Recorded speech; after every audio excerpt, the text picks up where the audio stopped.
It's exciting. So tell me about what instructional benefit you think the paraphrasing has had on the kids.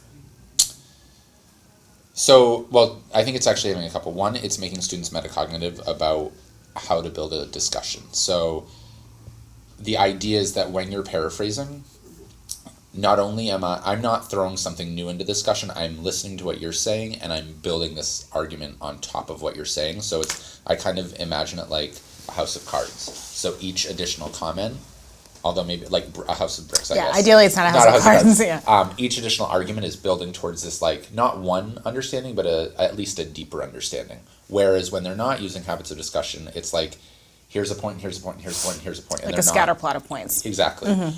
So I think paraphrasing has really pushed them to listen and dig deeper. And it's made them a little more aware of, like, what the direction their conversation should go. What I think it's lacking in is that it's still very much, there's only one type that we're pushing them to do in terms of how to paraphrase, and we're not pushing them on, like, listening to, so what is your response missing?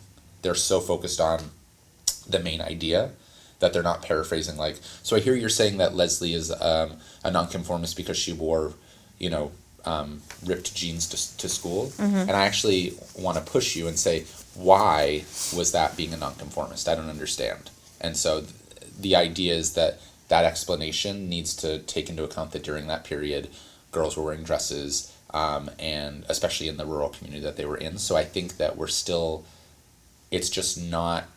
it's getting them to think deeper about an idea, but not about how they're arriving at the idea. So it's getting them to listen to each other, but it's not getting them to evaluate each other's ideas. Yeah. Okay.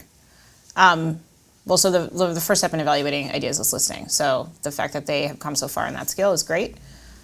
So if your goal in student-to-student prompting is to get kids to evaluate each other's responses, mm-hmm. What do you want them to be listening for? I guess A, and then what do you want them to say to each other, B?